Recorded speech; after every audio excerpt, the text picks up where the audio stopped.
New York City is changing. Once considered a Democratic stronghold for many years, the Big Apple is moving further and further away from the blue and moving toward common sense policies of the Republican Party.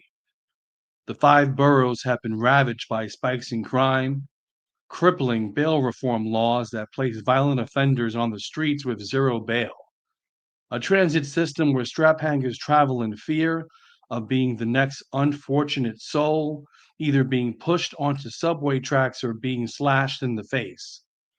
After Governor Hochul participated in a PR stunt where she rode the subway with her armed security, proclaiming the subways are safe, a woman gets set on fire by an illegal Guatemalan national.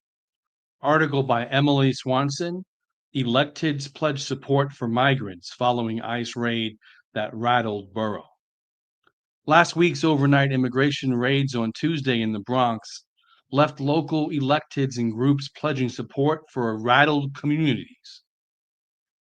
Immigrations and Customs Enforcement, ICE, repeatedly took at least 20 people into custody on January 28th, most notably a man who was allegedly a leader of the Tren de Aragua gang out of Venezuela. The raids were widely publicized, including on the social media accounts of Kristi Noem, Trump's newly appointed head of the Department of Homeland Security. Noem appeared in a video during the raids wearing a police ICE vest and saying, "Getting these dirtbags off our streets." Though President Trump's goals for mass deportation have been widely publicized, the local raids left communities stunned. Just one quick thing, I have to pause it here. I don't know why people would be stunned. Trump, he led his campaign specifically stating he was going to deport illegal aliens out of the United States, specifically first starting with those with criminal records. So people should not be stunned by what's happening. They should not be stunned. Assembly member Landon Dice, who represents the Highbridge area, posted a message of support in English and Spanish on X, along with a separate Know Your Rights post. Quote, "To our immigrant community, Highbridge is your home and you are a vital part of what makes our community stand out." Dice wrote, "My team and I stand with you and are here to support you.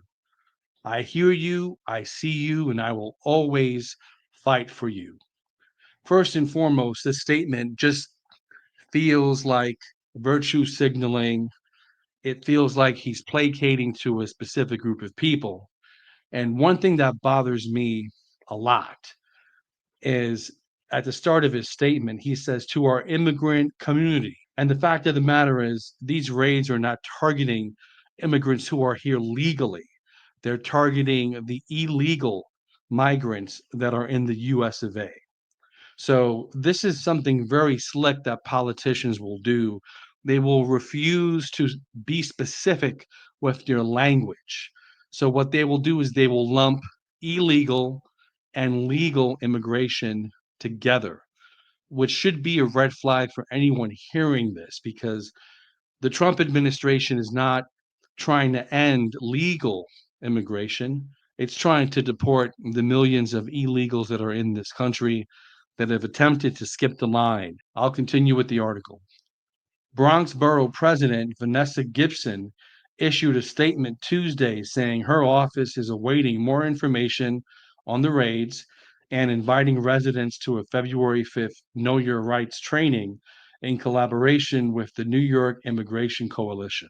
Representative Ritchie Torres, who represents Highbridge, declined to comment for the story, but posted on his personal Instagram account reacting to the arrest of Zambrano Pacheco. "I strongly favor surgically removing violent criminals, especially gang leaders from the Bronx.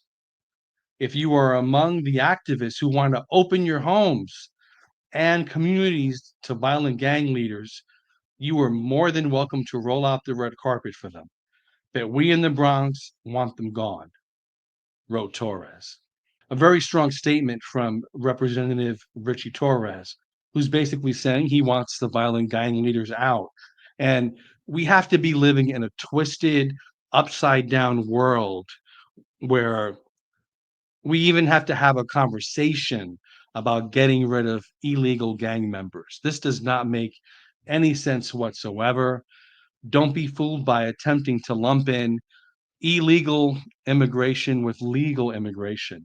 There's a difference. There's a difference. Let's continue on with the article. The congressman has adopted a tougher stance on immigration, which he said was prompted by his experience in New York City since the start of the migrant crisis.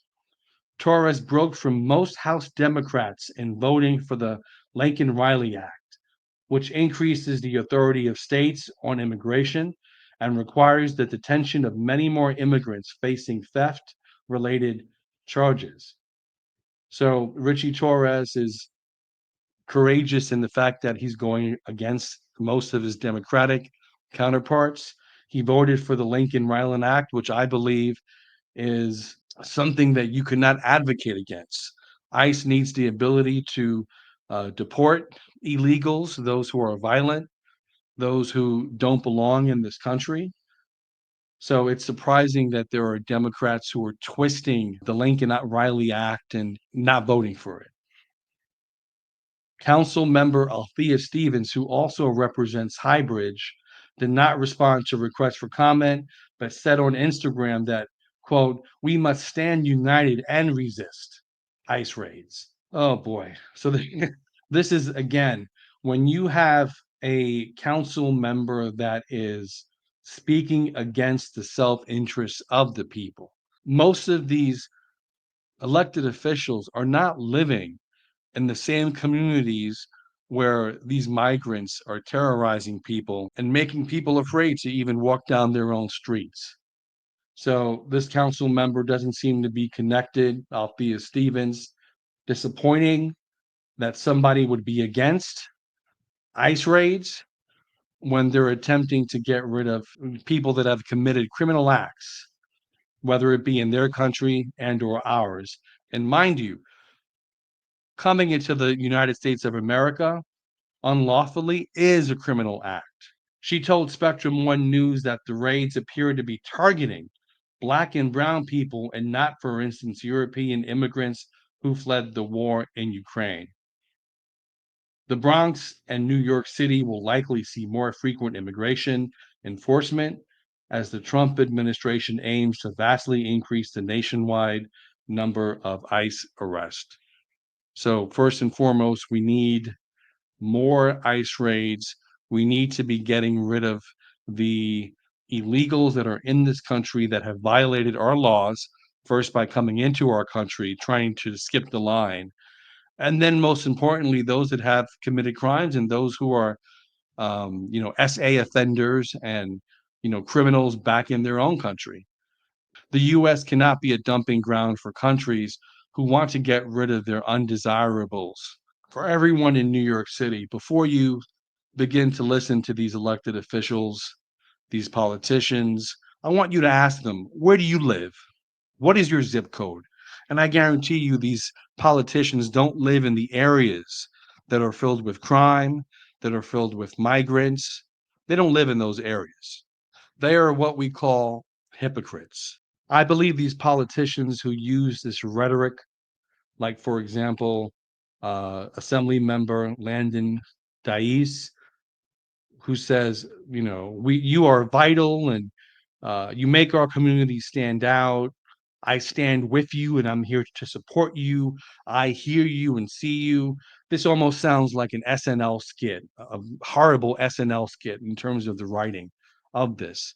It's virtue signaling, it's propaganda, and it doesn't get to the heart of what the issue is. Stop lumping legal and illegal immigrants together. Do not allow our politicians to not make this distinction. Have an intelligent conversation about immigration, but you must make that distinction between what's legal and what's illegal. If you found value in this video, like the video, share the video to help me with the algorithm. And if you feel that I've earned it, please subscribe to the channel. My goal is to give you honest and direct content and not beat around the bush. Take care. God bless. See you next time.